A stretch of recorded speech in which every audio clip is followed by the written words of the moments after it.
So just a brief agenda for today. It's great to see so many new faces and names. So those who I haven't met before, I'm Gemma Finlay-Gray and I'm one of the Strategic Relationship Managers at Active Sussex. And Active Sussex, if you don't know, we are one of 43 active partnerships across the country.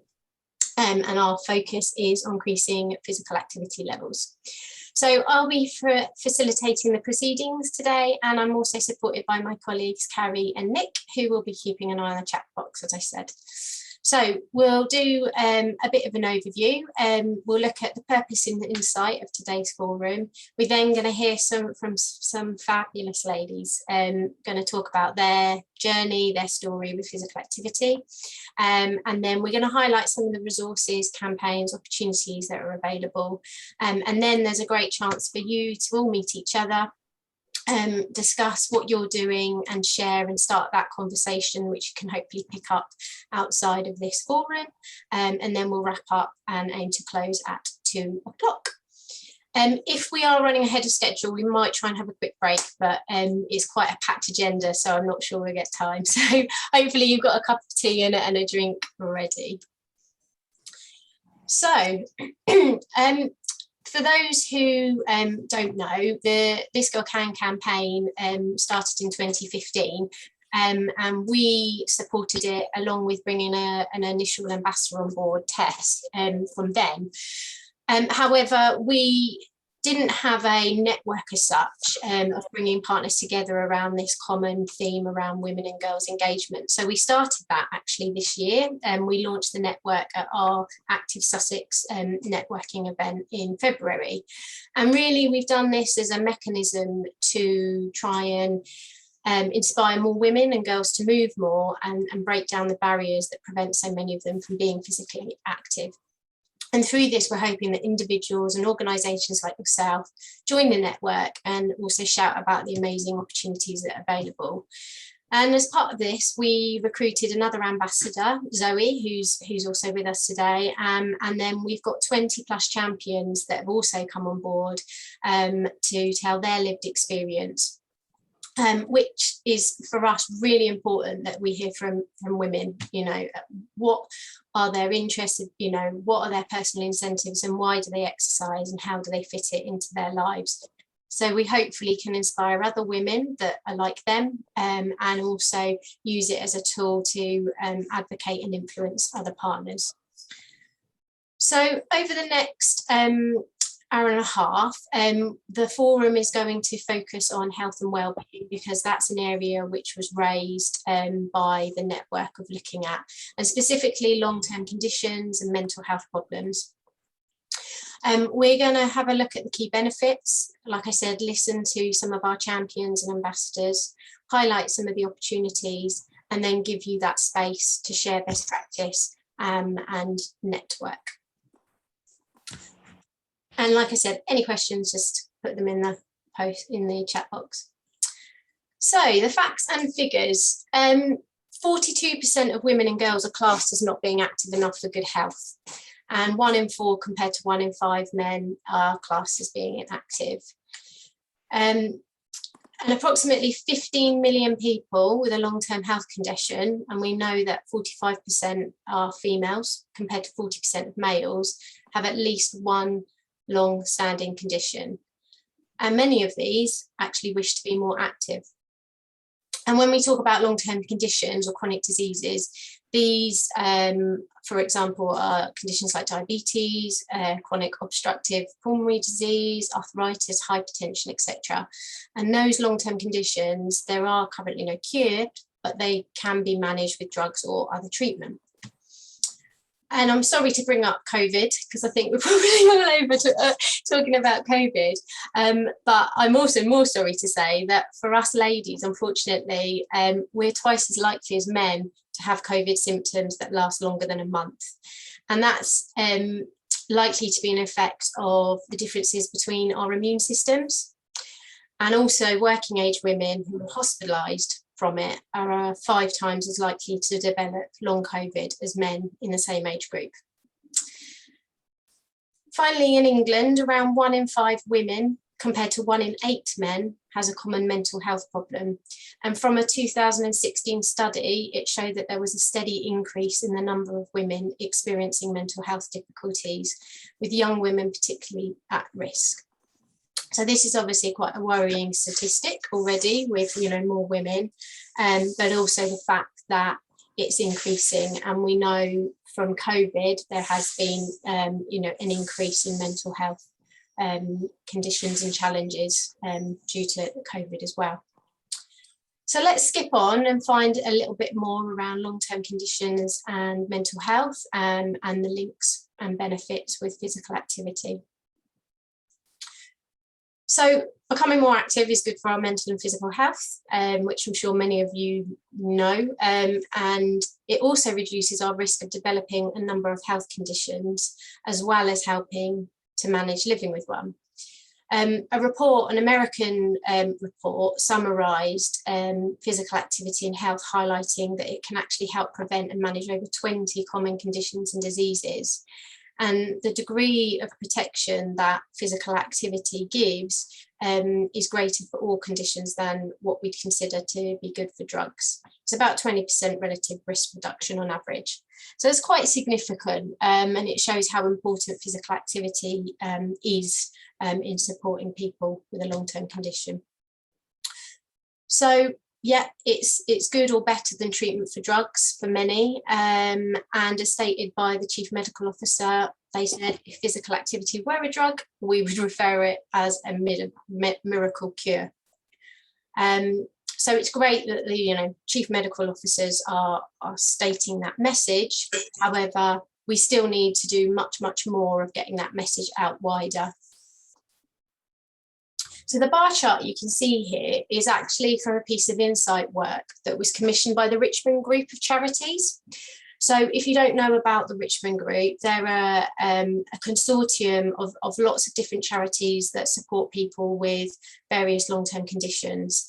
And they've got a great website, and then you can find out about all the charities, and then all the charities have specific resources to support. So definitely worth having a look if you're not aware of them.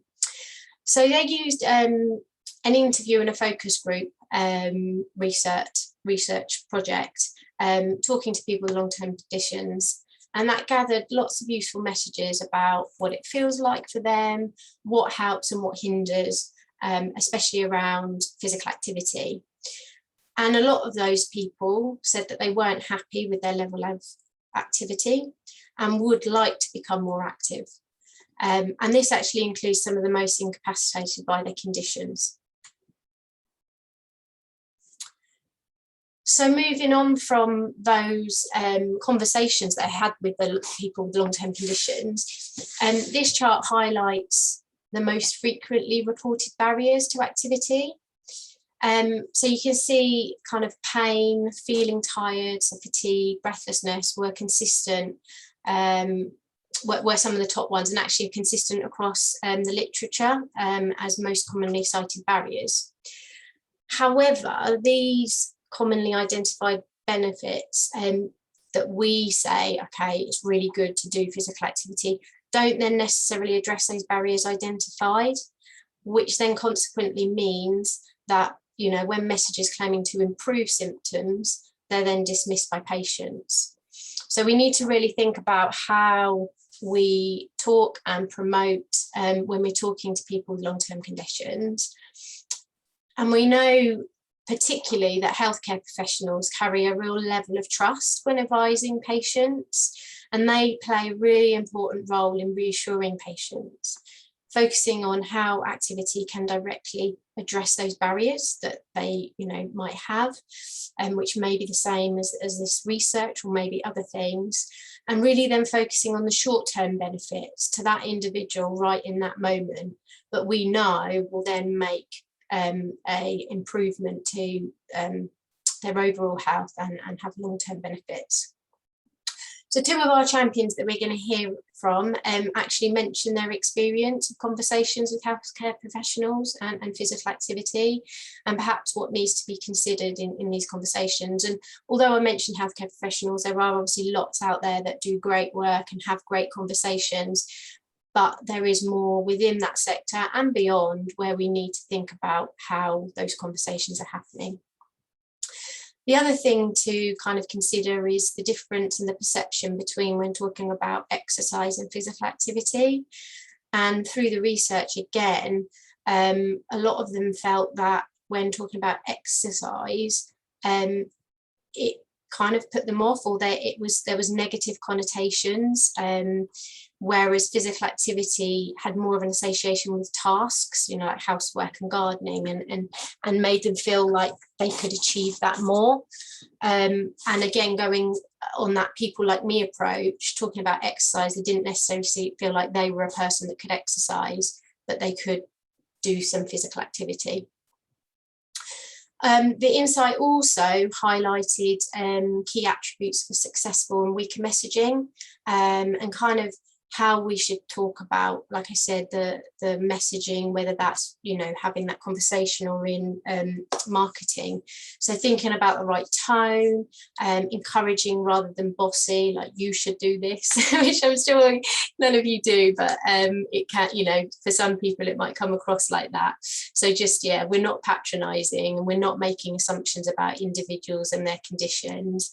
And then we are being realistic in the benefits that it can offer. So it's not suddenly maybe going to cure or make everything better for that person, but it can help. So yeah, if you want, you know, if you've got any experiences of talking with people with long-term conditions and what has worked, then please, you know, feel free to pop it in the chat, because it'd be great to hear your thoughts. So I suppose moving on from that and understanding the barriers, it's really important to remember that obviously everybody and how their condition affects them is different. And it's about finding the appropriate physical activity on each person's circumstances. And we kind of don't really know that unless we have those conversations. But we also need to do that piece of work to try and get them to come to us, you know, and get involved in opportunities as well. But we know that most people can get active. There is an elevated risk for some conditions, which I've kind of popped on the slide. But yeah, most people can get active without medical advice.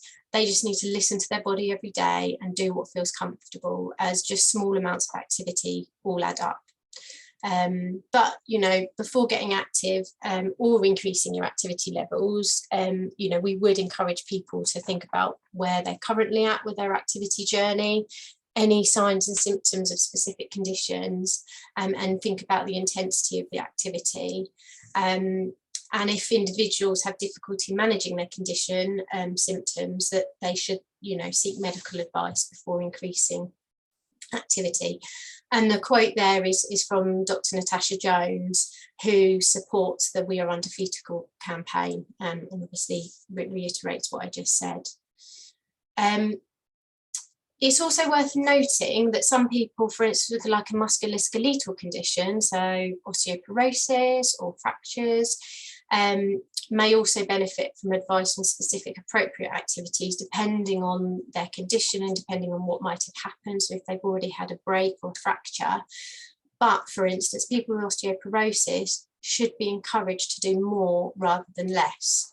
And that's also the same as things like Parkinson's disease. We know that actually Parkinson's, by doing exercise, it can slow down the symptoms of Parkinson's. So talking a little bit about bone health, actually, muscle and bone strength play a critical role in ensuring good muscular and skeletal health. And this becomes even more important as we age. Bone health was actually the theme of this year's World Menopause Day. I don't know if many of you follow us on Twitter and Instagram, but we put a few posts up, and I know we've got Loretta on the call, who did a lovely, one of our champions, who did a lovely video for us about the benefits of exercise through the menopause. So what happens before the menopause, the body's production of new bone happens more than the removal of old bones. Unfortunately, the opposite happens after menopause, when the ovaries stop production of the hormone estrogen, which then leads to increased removal of bone which then decreases bone strength. And then many people may be diagnosed with osteoporosis when the bone health declines so significantly and reduces that bone strength. And there's also a new concept called sarcopenia, and that incorporates the inevitable loss of muscle mass, muscle strength, and performance as we age.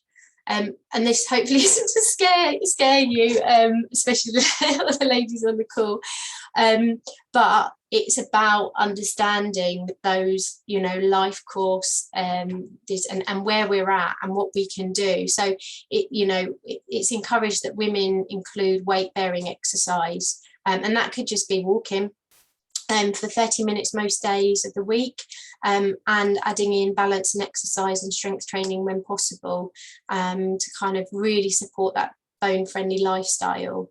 I mean, we would encourage it to happen before, but if we do it in that midlife and this period and beyond, that's going to make a massive difference. If you want to know more about the menopause, then our last forum was on the menopause and physical activity, so you can go back and watch that, and we shared lots of really useful resources and research on that as well. And there's a fantastic campaign that Women in Sport launched around menopausabilities, and that was sharing those stories of women. So good strength and balance is of course important for our general ageing, and reducing the disability threshold as we move into later life. If we move below that threshold, then we're more likely to become dependent on others and need support for basic life tasks. But the good thing is we can reduce that blue line, we can reduce that decline by starting to move more, especially from midlife onwards. I'm not going to delve too much into that detail around and the graph and around that older aging, because that's something we covered in our recent Active Sussex conference. So Samir Gray from the Optimal Aging Programme did a keynote speech around it. And around the national learning programme called Live Longer Better that we're part of. So if you want more details about that, then you can contact our colleague Ross Joanidis. Carrie or Nick will pop his email address in the chat box, and he can share the presentation with you and tell you more about the Live Long Better programme. So moving on to mental health. We know that physical activity not only helps your physical health, but can help to improve your mental well-being as well. Not only through the biological changes that occur when moving more, but the additional benefits. So socialising, building confidence, developing new skills. And I've just put up here the impact from the Get Set Go programme, which was presented at a recent Mind Mental Health and Sport and Physical Activity conference. And you can read the quote as well around how the programme has helped a participant of that project. And as I kind of mentioned previously, 1 in 5 women have a common mental health problem. So it means that women are also more likely to have a preventable physical health condition as well. Because if we have a mental health problem, we're more likely to have a physical health problem as well. So while there can be many reasons why mental health problems develop, some risk factors affect many women, and women are more likely than men to be carers, which can lead to stress, anxiety, isolation, live in poverty, along with concerns about personal safety, which can also lead to social isolation. We can experience physical and sexual abuse, which can have long-term impact on mental health, and experience sexual violence, for instance, which can lead to things like PTSD. So making simple changes like talking, keeping active and eating well can obviously make us all feel better. So, physical activity, group sessions, opportunities can play a real key place in a woman's life, because it can offer all of that. We can come together and talk, we can keep active, we can talk about eating well. If it's in a place where there's opportunities to eat and, have good meals, then that's an opportunity as well. So in particular, there are also life events and hormonal changes which can affect a woman's mental health, such as the menopause, which we've already kind of talked about, but also having a baby. So this is a massive life-changing event. I was there 3 years ago and still going through that kind of post natal phase, I suppose. And for some women, it can trigger postnatal depression after birth, or antenatal depression during pregnancy. And this term is classed as perinatal depression. It's not a sign of weakness, which many of us probably think it is. It doesn't mean you are a bad parent, which again, many of us might think that we are during those, periods. There is a range of help available, and physical activity can play a key part in the offer to support perinatal women, and specifically through the postpartum period to help reduce postnatal depression. And just to flag as well, physical activity has not been found to have any negative effects on breastfeeding postpartum, which previously there was a lot of kind of concern that doing exercise was going to be an issue around breastfeeding, and research has said that there's no negative impacts. So we're going to hear a little bit more from Zoe, who's one of our This Girl Can ambassadors, and she's going to talk a bit about how physical activity supported her through this period of life. So finally, spreading the message. So we know the benefits, but how can we ensure the message gets out there, not only to the women, but those who we love, support, care, work and treat women. I appreciate that many of you have already been doing lots of this, but I don't want to come across as being patronising or kind of reiterating the obvious, but I think as a sector and wider and beyond, there's still a lot we need to do. We need to break down those barriers and these preconceptions about taking part in physical activity if you've got a long-term condition, and really listening to women's real life experiences. We need to increase the confidence levels of people recommending physical activity, so going back to the healthcare professionals and beyond, encouraging women to move more, and the importance of that and how it can help their mental health, and identify safe spaces to do that in. Increase confidence levels in recommending women can be physically active pre and post pregnancy, and also increase confidence levels of women to then do that, and get active, because I think all of this in turn, will have a positive effect on other areas of a woman's life. So there are lots of opportunities and resources out there, nationally and locally, that we can harness and use, and we're going to draw on some of those a bit later on. So I think you've heard enough of me for a while, and I appreciate that was a whistle-top tour, and we will send the slides out, and you can then go through the presentation again, but I'm really pleased to introduce some of the incredible women who are happy to share their physical activity story and journey. Some of them are with us on the call, and some are pre-recorded, so just please bear with us as we transition through those talks. And if you've got any questions, keep posting them in the chat box. If we've got time, we'll ask them at the end of the 4 talks. If they're not with us today, we can follow up in due course, and if we don't get time, we'll do the same. So first up, I would like to ask Zoe. Brilliant. Okay, so I'm just going to stop sharing so that Zoe will hopefully become the main person on your screen. Oh no.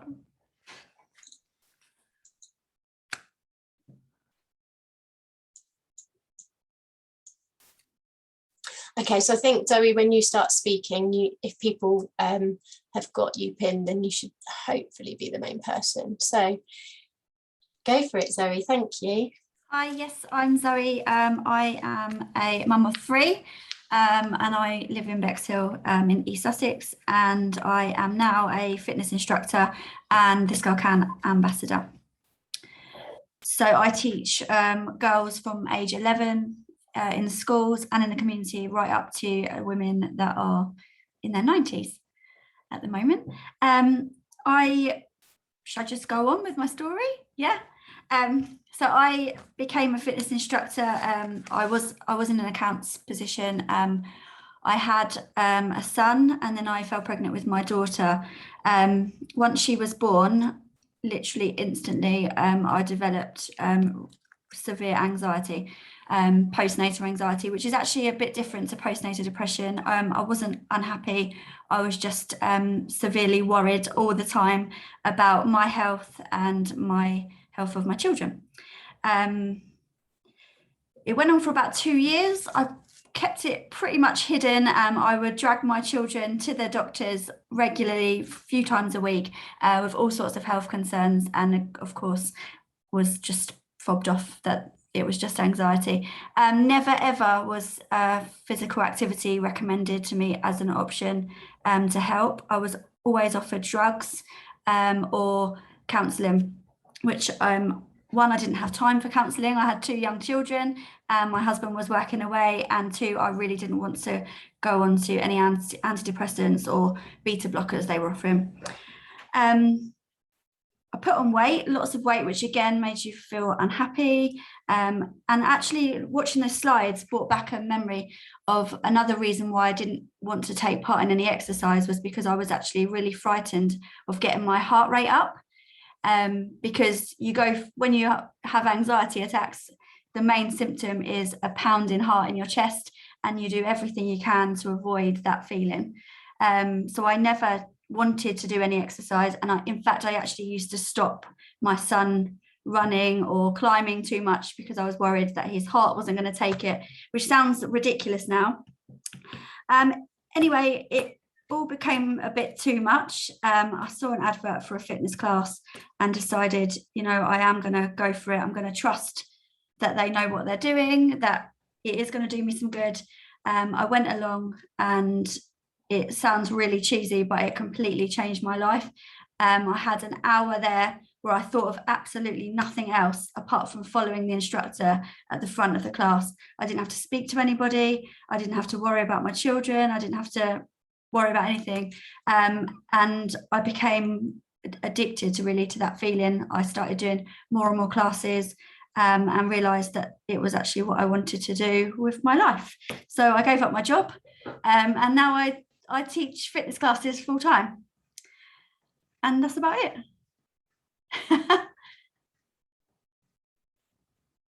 Thanks, Zoe. Whenever I hear your story, every time, it just makes my heart burst that you were able to engage with something like physical activity, and it made such a difference to your life, and now you're making such a difference to so many other women's life.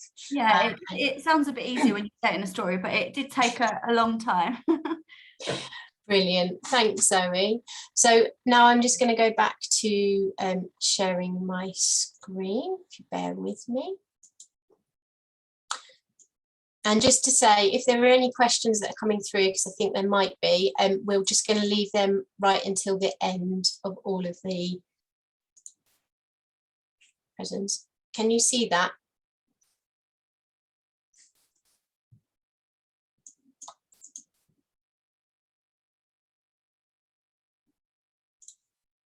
Carrie, sorry, can you see that? All good. I'm Helen Handrahan, and I work as a fitness instructor, personal trainer, exercise referral trainer, pulmonary rehab trainer, and now cancer rehab trainer. Those are my kind of part-time roles. I'm also a secondary school teacher as well. Also, this girl can champion for Sussex. I have 3 health conditions. The first one is inflammatory bowel disease, and I've had that since I was 21 years old, and I am now 54. It's a chronic condition, which means it's a long-term condition, and it can be really very debilitating. The real biggie, though, was about 5 years later, I had what is called a pulmonary embolus, and that's a blood clot in the lungs. Thanks to COVID, everybody probably knows or have heard about blood clots in the lung.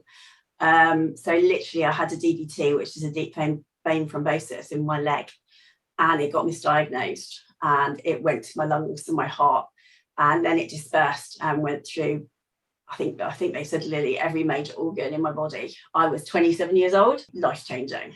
I actually have a third one as well, which is also another autoimmune disease, which is a problem with my sinuses. And literally, this is ongoing and recurrent. So if you put all three of those together under the 2010 Disability Act, I am actually classed as disabled, although they are all invisible and that I don't look disabled. They've all had a huge impact on my body. The isolation is the biggest bugbear to get over, because you always think it's just you and you have no idea that other people are actually suffering the same thing. It took me, so that was 27. I got back to work within a few months as a school teacher, and then sort of carried on with my life. But I wasn't particularly active. I would go for a swim, I'd go for a walk, but I wasn't doing anything what I would term sporty. When I got out of hospital, there was no rehab, there was no physiotherapy, there was nothing. I literally went to, I was 27 and I joined the old age pensioners swimming group. And it wasn't really until I got to about 45, which is 10 years ago, that I actually thought, hang on, this is ridiculous. I was getting larger and larger by being inactive. I had a job which was as a school teacher, which was quite pressured, and I just felt my health was going downhill. So it wasn't until I was 45 that I thought, right, let's go and find out really what's happening here. What can I do? So I went to my GP. I thought, great, let's go to the GP. I got palmed off on the practice nurse. And I live in Bexhill and I was working in Robertsbridge at the time. And her answer was for me to cycle to work, which is, you know, a good 25 miles. And I was just, my jaw just dropped. As a teacher, you've got like thousands of books anyway. And 25 miles to work from no exercise whatsoever was just outrageous. I just didn't know what to do. So my next port of call was the local sports centre. So I went in, read the information board. There was netball, there was this, there was that. And I honestly didn't think I could do any of them. And then I thought, oh my God, what do I do? And then there was another sign saying personal trainers. I kind of plucked up courage and said, look, I need a personal trainer. The personal trainer wasn't an exercise referral trainer, but he was really, really good. He was very, very sweet. Literally had to hold my hand when I did lunges because I kept falling over. I think I spent more time falling off the fitball than actually sitting on air. And it took the best part of a year to get any level of fitness. It was really hard to find another trainer who'd take me on. If you have a pulmonary embolus, you know, one of the contraindications says, don't touch them.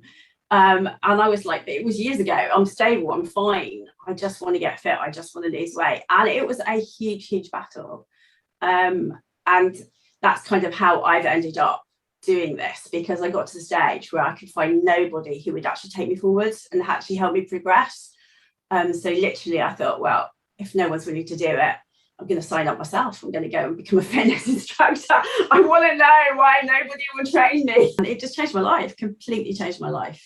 Confidence wise, just flowed over really. You know, I wouldn't have thought the day I started going to classes and actually training with a personal trainer, someone said to me, in 5 years' time, you'll be a personal trainer, I would be laughing because I could barely stand on one leg. Literally, the actual health conditions improved for a start. And then just participating in life. I remember doing my first 5K. I was like, oh, I can do it. I can do it. So actually, the social side was really, really important as well, that I could actually, I always knew that I would always be the last person across the finishing line, but that really didn't bother me. It was just more about just doing the same stuff as everybody else. As the sort of 10 years has gone on, you can see that doctors are now prescribing exercise, which is fantastic.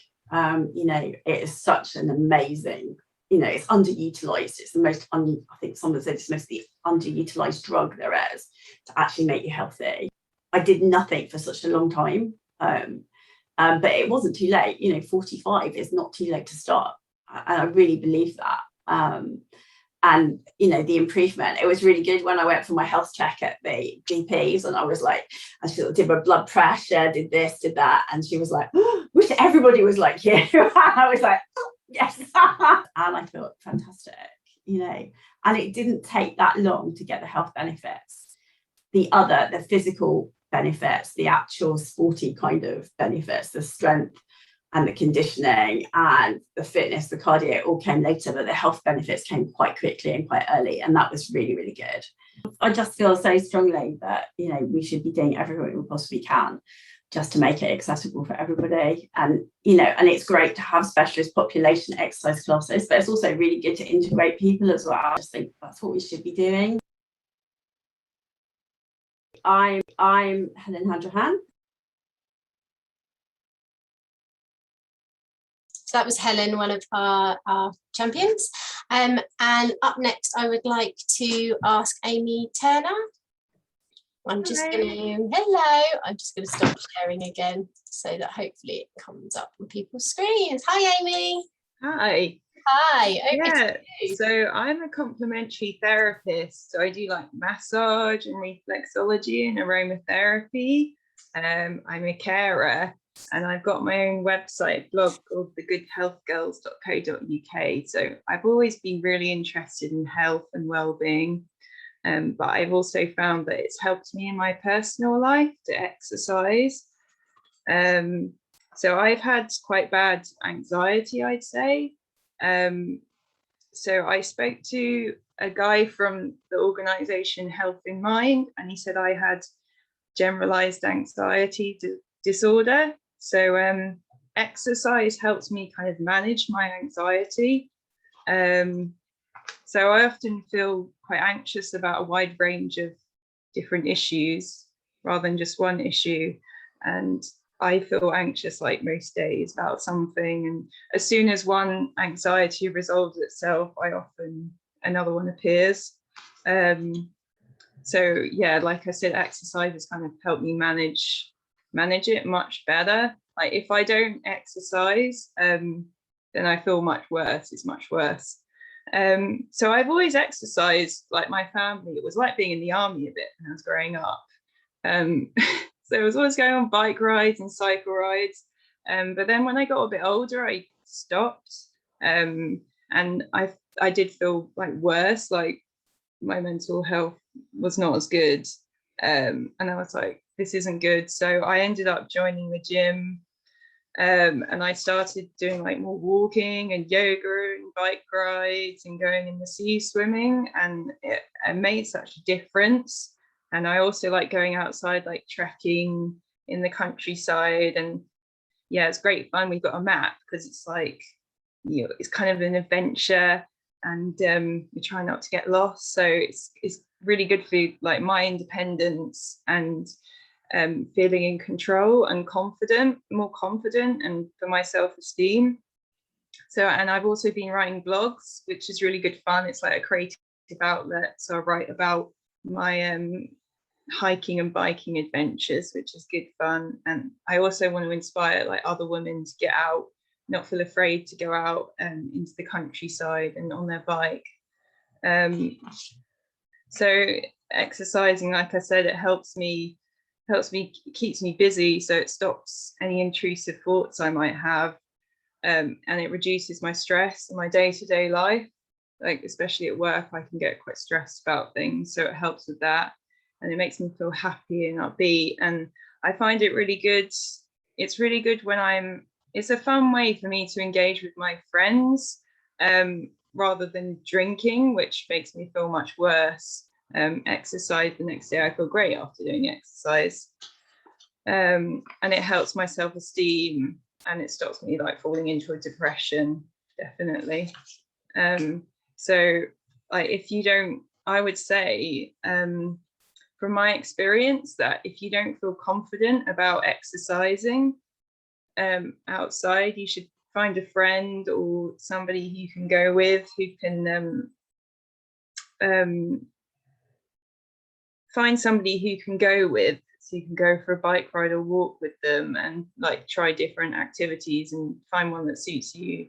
Like don't do something that is a chore or you don't enjoy, and like set yourself an achievable goal each week, and like just like try and have fun. Like make a picnic and go for a walk with friends.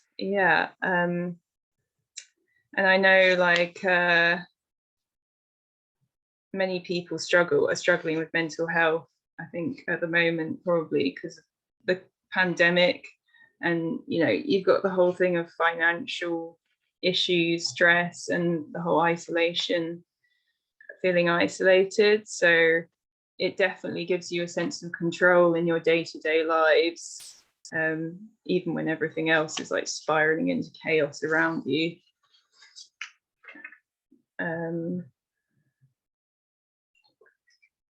Yeah, I've definitely increased my own confidence and self-esteem by walking and exercising with friends. And I know a lot of women might be put off exercising because of like harassment and violence or abuse they suffered in the past. So if you can find, like I said, find a friend to go with, or a community who can build your confidence back up so you feel safe to exercise outside again. Yeah, that's my story. Thanks so much, Amy. And as Amy said, she writes some fantastic blogs. So if you haven't come across her blog yet, then do go visit. Amy, if you drop it in the chat, then people can go and take a look. Thank you so much for sharing that. So I'm going to start sharing my screen again, and we're going to listen from our last champion for today's forum, and that is Danny. Hi, I'm Danielle, and I am a This Girl Can Sussex Ambassador and also the reigning Miss Brighton. Now, I'm sorry that I can't be with you in person virtually, but I'm hoping I can tell you a little bit more about why I'm here. So, aside from being Miss Brighton, I am also a rugby player. I've recently taken up boxing, and I also do Spartan training. Now, yes, it does sound as grueling as it is. I do weightlifting with chains, I flip tyres, and honestly, if you told me I was doing that maybe 2-3 years ago, I probably would have laughed at you, because it has been an ongoing journey with myself, mentally and physically, to get to as active places where I am now. I struggle quite a lot with my talking and my lungs, and that mainly is down to being born premature. So I was born at 26 weeks. I was given a 5% chance of survival, and I weighed just a pound. Now, in comparison to my hand, I was from here to here, and that's where my legs ended. So yeah, and whilst 95% of the time I am a very active, very healthy woman, I do suffer with my lungs, and mentally it has been, as well as physically, a real struggle to get to grips with, because I wake up most mornings in pain, and I have to take a numerous number of medications, steroids, and maybe about 2-3 times a year I always end up in hospital, particularly during the height of summer and the height of winter.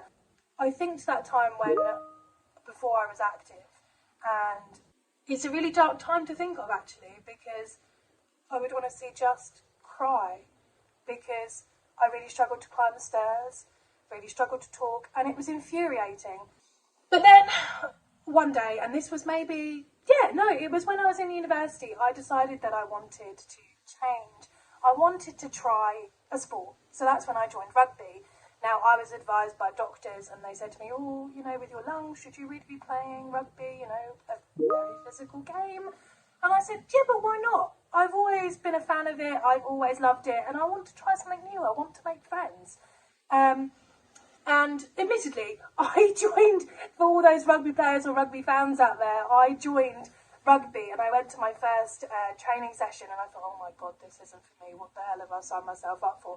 But something obviously stuck, and I've done it for the last, 2-3 years now, or getting on to 4. And I absolutely love it. And as I said to you earlier, I now do a number of other active things. And do you know what? I can't say that my lung conditions don't affect my active lifestyle. They do. However, the one thing that has changed everything is my conversation with people about it. I now don't hide behind it. I now have very supportive coaches and teammates and gym friends who I'm very open and honest with, and say, look, this is my condition. I struggle. you know, can you adjust things for me? And they do. And I think that is so, so important, because I don't think your condition, whatever it may be, should limit you to what you want to do. And that is something I am very, very passionate about. So a couple of years ago, I set up the campaign called the Try Me campaign. And it was all about breaking stereotypes of women in sport, particularly for me with rugby and being a pageant queen. But actually it developed into something so much more than that. I started talking about my long-term health condition, my mental health, and I found that lots of other people spoke about theirs too, and it really became a safe community for people to just be themselves. And honestly, it was about showing people that, yeah, it doesn't matter. It doesn't matter whether you have a disability, whether you have terrible lungs like me. You can do whatever you want to do, and actually, without being active, I wouldn't be the person I am today. Honestly, the feeling I get from being active is undescribable. I just feel powerful. Even if I am lifting tiny weights that probably someone would laugh at, it's such an incredible feeling. And actually, I think that in terms of going forward and trying to encourage more people who have a long-term health condition, who have whatever it is that's going on, I think the best thing is to encourage people to have those honest conversations and not be afraid to speak about their condition. And because for me, it was something that I was embarrassed about. It was embarrassing to not be able to climb the stairs. It was embarrassing not to be able to talk. But actually, I realised that this is a part of me. It's something that makes me who I am. Yet it also doesn't define me in that sense. It also doesn't limit me. And if I was to give my advice to anybody, is that just have those honest conversations, because people are willing to help. And in terms of if there's any club people watching or organisers, is to have a bit more of an open mind. And yeah, I think we are becoming a society that's so much more accepting. And I think that should apply in sports as well, learning physical activities. And I know we are seeing some progression in having more sports that are more open and accepting and considerate of disabilities. But we've still got a long way to go. We've still got to keep going, and that is the message that I want to share with you all, is that, yeah, don't be defined by your condition, whether that's mentally or physically. You can do whatever you want to do. And yeah, there was a time where particularly my mental health took a real turn because of my disability. You know, I thought, God, why do I have to be born with lungs that are rubbish? But I'm here. I'm grateful, and actually, I can do whatever I want to do. You know, I don't have to be defined by this. Honestly, if you want to chat to me a little bit more about my journey, a little bit more about who I am, you can even follow the page, follow the Try Me campaign, and yeah, message me and I'll be more than willing to chat to you. If you want to get into rugby or anything like that, yeah, I'm here. So thank you very much for allowing me to tell my story.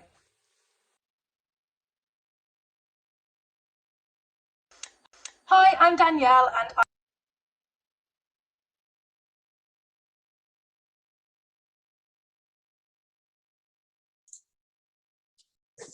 Right, so thank you so much, ladies, that are with us on the call, and we've already said our thanks to Helen and Danny, and I'm sure there's lots of messages coming through that we'll relay back to them. But yeah, I think you'll all agree, hearing those voices and those individual perspectives just, yeah, really make you take a step back and think. So yeah, thank you once again. We do really appreciate it. Was there any key questions that came through, Nick or Carrie, to ask any of them?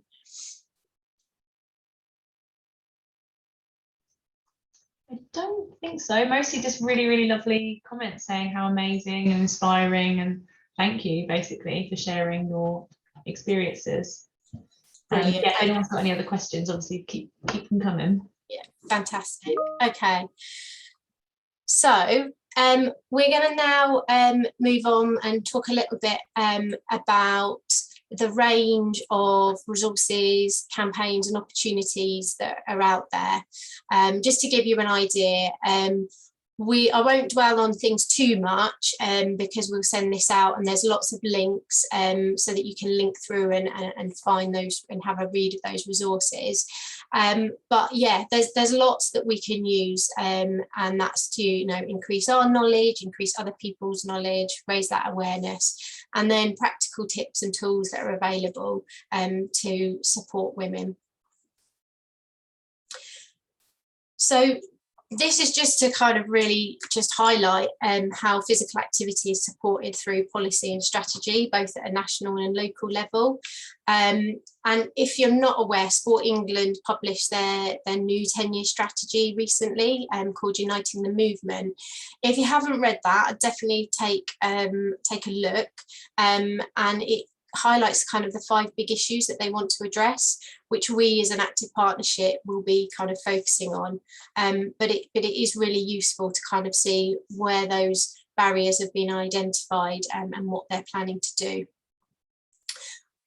Along with the kind of the policy that's out there, we've then also got guidance. So the Chief Medical Officer guidelines, they're a really useful tool. We ran a session the other day with healthcare professionals, and a lot of them didn't know that these resources were available, and straight away we're like, brilliant, we can put them up in our room, and they're really good kind of touch points with some of those key messages around 150 minutes. So I think the main thing is, although there are guidance, individuals work towards achieving the guidelines, there are no absolute thresholds. Benefits are achieved at levels both below and above the guidelines. So it just goes back to that point of moving more, whatever it is, small amounts makes a difference. So these are a list of some of the research and insight reports that are out there. Some of them are specific to women and girls, kind of engagement and specific research working with women and girls, and some of them are more around things like long-term conditions and mental health. Again, if you've not read any of those, I'm not saying you should read them all, but some of them, are quite easy reads, and it's just useful to know what's out there that you can draw on to find out more information. So I'm now going to pass over to Nick, who's just going to give you an update on training and development opportunities. Good afternoon, everyone. So yeah, I'm not going to go through all of these in detail because, as we say, we'll send these slides out so you can click the links. But particularly for those that do want to access additional training, improve your knowledge and understanding, there is lots of stuff out there for you to access. So we've got here the Moving Healthcare Professionals programme.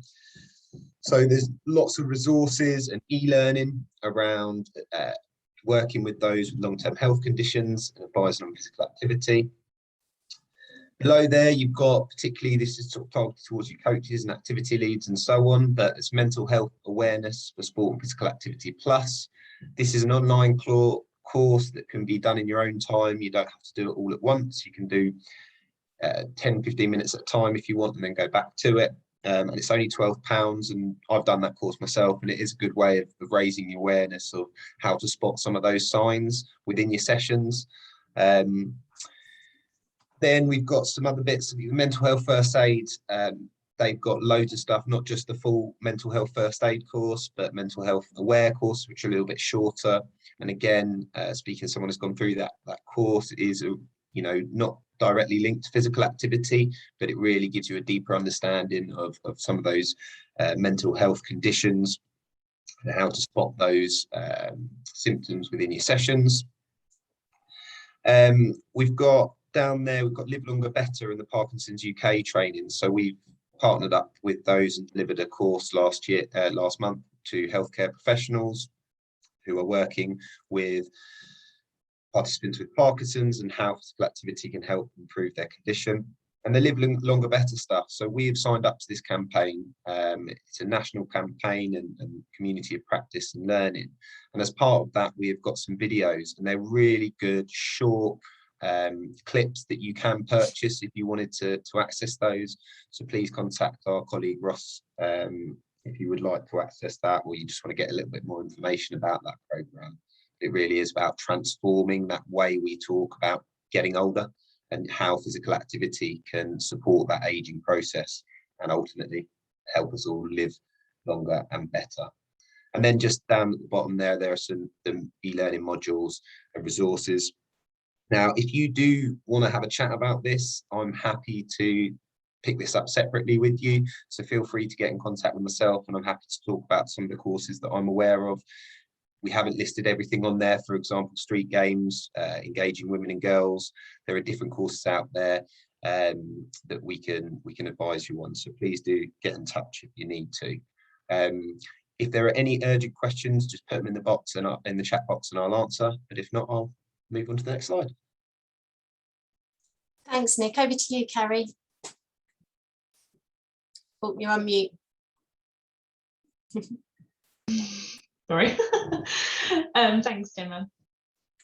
So just a couple of the campaigns that are relevant today. You all, of course, know about This Girl Can. If you aren't already aware, you can join the Supporters Hub on the This Girl Can website for really great resources and insight that might be helpful. We'll share the link to this with you after the session. You can also read lots of the This Girl Can stories on the website. Many of these women have long-term health conditions or experiences with mental health challenges, and there are several stories of mothers reflecting on pre and post-birth and their respective experiences of getting active as well. So these are really great to share with our networks. And you may also be aware of the We Are Undefeatable campaign. For anyone who isn't aware, it's a national movement involving 16 of the UK's leading health and social care charities that encourages and supports people with long-term health conditions to be active in a way that works for them. So the campaign's inspired by and features real-life experiences of over 25 people with long-term health conditions getting active despite the ups and downs and unpredictability of their conditions. It encourages people to get active in a way that works for them and recognises that this can change from day to day. And the campaign also highlights the importance of social support in how people start and stay active. So they feature a lot of the roles of friends and family with these people. So this coming Friday, 22nd of October, a new burst of the campaign will be launching, and it's called Make Your Move. And it's a series of varied physical activity videos helping those with multiple long-term health conditions to get moving. So these videos are based on insight, and they've been tried and tested by the target audience. The campaign's going to launch on social media, so keep your eye out. However, we'll also be sending information about the Make Your Move campaign once this is launched on Friday. Again, with this campaign, you can join the Supporters Hub, where you can find loads of really great resources, imagery, insight and stories that you can share. And we'll share the link with you after the session as well for this if you want to sign up. So I just want to touch on managing sort of the campaign crossovers. Much like this event forum, there are crossovers with the We Are Undefeatable campaign and This Girl Can. So there's going to be stories, events, or even insight that overlaps with both of these campaigns. So I thought it'd be worth mentioning some of the ways to make use of these campaigns in your own work, whilst also keeping messaging clear. When it comes to sharing content that relates to both campaigns, it can be tricky to get the messaging right, and it's important not to confuse audiences and muddy the overall message you're trying to get across.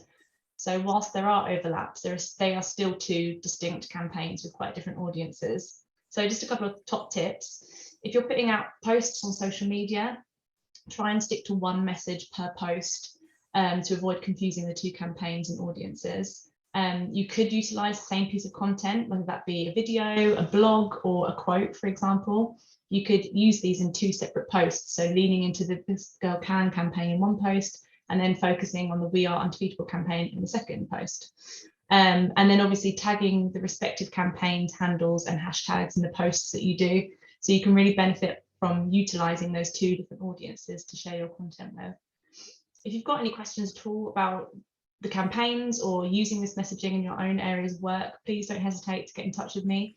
My contact details will be at the end of the slide. So yeah, please feel free to drop me a line if you ever want to have a chat about anything campaign led.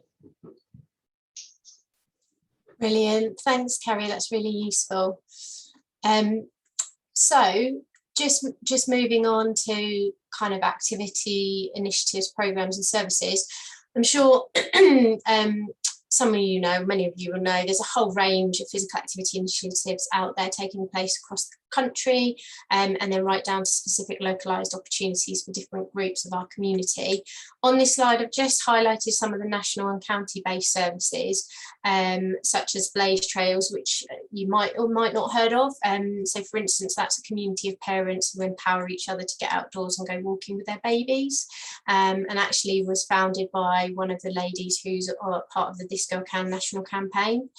And I'm just going to run through a couple of local provision. However, this is not an exhaustive list, and so I do encourage you to share what you are doing, because I might not mention it, and or what you're aware of when we move into the breakout groups. So this isn't to say this is the only things available. This is just to give you a flavour of kind of what is out there. So, for instance, there's local authority specific support. So you've got the Wellbeing hubs in West Sussex, and then in East Sussex, we've got one new East Sussex, and a lot of the local authorities deliver specific stuff. So Active Hastings, Active Rother. In Wilden, they've just set up some new walks. And quite a lot of the leisure operators were doing GP referral schemes and classes to support people. In West Sussex, for instance, West Sussex Mind deliver something called Families in Mind, and as part of that they have a walk and talk.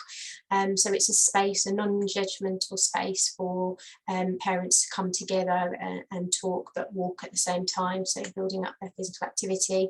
And then in East Sussex there's an organisation called Holding Space in Eastbourne who support parents, carers, children and young people who are struggling with their mental health, and they also deliver physical activity sessions.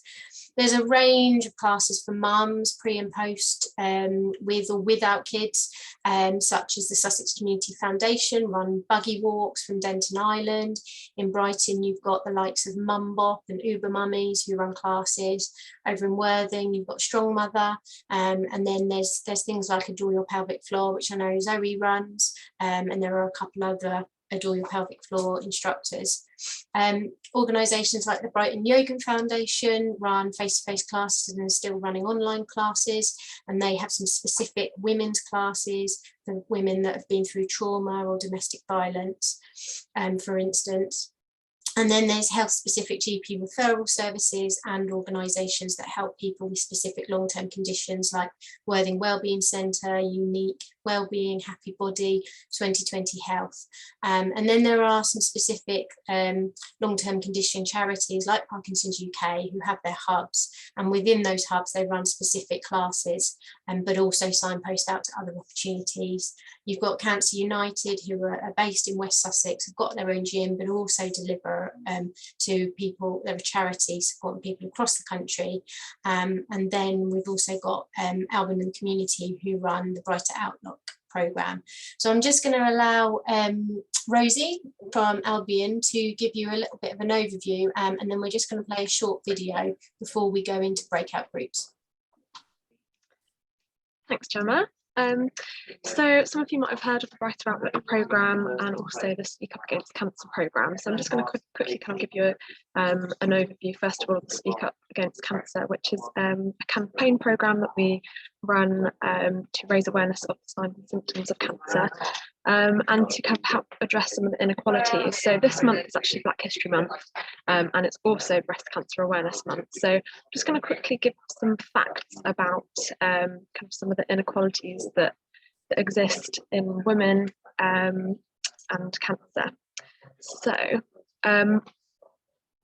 there is a higher incidence of certain cancers in Black and minority ethnic communities, and the general incidence of cancer in these communities is rising. So in England at the moment, Black African women are nearly twice as likely to be diagnosed with late stage breast cancer as white women. And for breast cancer, again, the median age for Black women is 50 years at diagnosis, compared to 62 years old for white population. And then this is partly because of the awareness of cancer symptoms being much lower in minority ethnic groups, with the lowest awareness being observed in Bangladeshis and Black African populations. And ethnic minorities are much more likely than white British to report barriers to help to kind of seeking help and are less likely to attend breast screening and cervical screening. So these are just some of the kind of facts that we know, but it's really important that kind of all women, but particularly these populations, feel happy and confident to check their breasts and their kind of general health every month, and know what support is available to keep them healthy through the NHS and also kind of community services and support as well. So our Speak Up Against Cancer programme have a special online event this Sunday at 3 p.m. And it's a webinar to talk about the issues that Black women face around breast cancer, and to give some advice and information about kind of how women can check themselves, and also about kind of the screening programmes. And we'll also have a demonstration on self-checking, checking your boobs, by Uzo Nkwanta, who's a mammographer from the University Hospital Foundation Trust. We will also, at that webinar this Sunday at 3 p.m, I'll share the link to book on if you're interested. We'll also be joined by Sereni, who and she's been taking part in our Brighter Outlook physical activity programme, and our Brighter Outlook programme supports anybody with a cancer diagnosis to get more physically active. And we understand, you know, when someone receives a cancer diagnosis, you can imagine it kind of shakes your whole world. So not only are you experiencing kind of not the usual barriers to physical activity, but then also additional barriers related to cancer treatment. So our specialist coaches offer kind of one-to-one support and also classes, really understand how best to kind of support people to be active in a way that's right for them, and to kind of help break down some of those barriers. So this video here is Sereni, so she'll be there at the webinar, but it's her story of how keeping active and how the Brighter Outlook programme has supported her through her cancer treatment.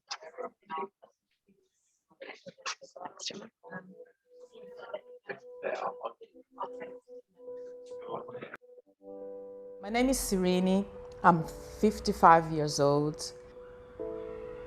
There is no cancer history in my family. So when I was diagnosed, I was thinking, why me? Why I've got this? Why? So it just let me down. I was really sad.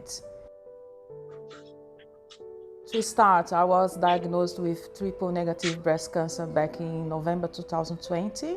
And I started my treatment straight away because unfortunately my cancer was advanced. It was not found at the beginning.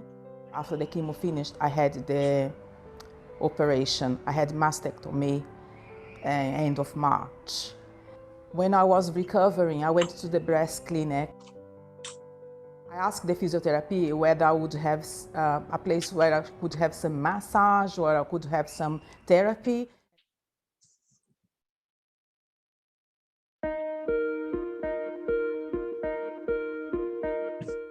Someone left a message on my phone. That was the physical activity coach saying that she would like to talk to me. It's very important when you got cancer, if someone comes to you and asks, how are you feeling? How are you doing? It's very important to us. And that day was a very special day. I met the instructor, I met the physical coach, Liz, and she gave me a very warm welcome.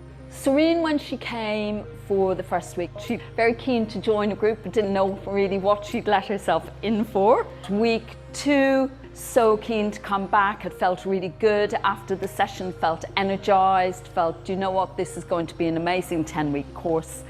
And just speaking to her today, she is now less breathless, she's less fatigued, she's busy saying how much she's benefited from this course, both physically and mentally. So amazing in such a short space of time. I can feel myself stronger, I'm happier, and I can do exercise, and the sessions, they are great.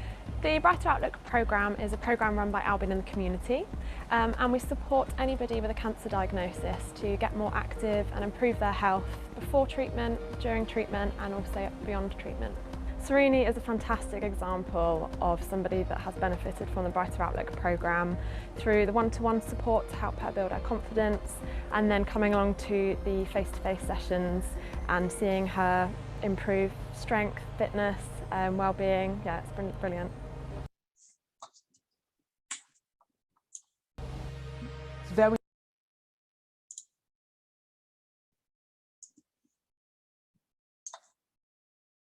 Thank you, Rosie, so much. That full video is available, and I don't know, Rosie, if you could pop it in the chat box for us, perhaps, so people can watch the rest of it. But thank you very much for sharing information about that, and Sereni's story is really fantastic. Next steps, just to say that we are looking at delivering some more forums. The next one is going to be around getting girls active, and that's going to be in December. So save that date and we'll send out a link to book on. And also, if you don't know, Sussex Sports Awards nominations are now open. Closing date for applications is Friday the 29th of October. So please go and take a look. There's only, I think, 5 different categories, and we want to hear about all the amazing things that are going on around the county.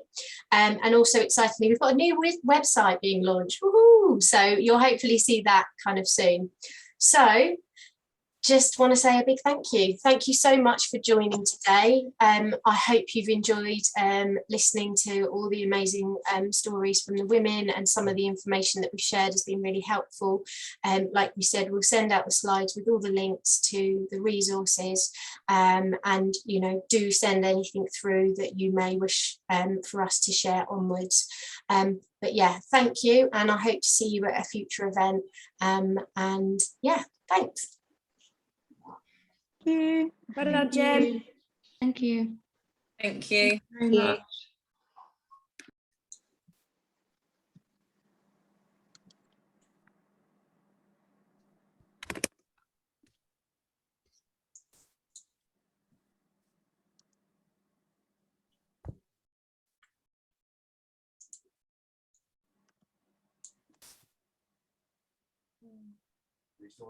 Wait, I'm waiting for a message.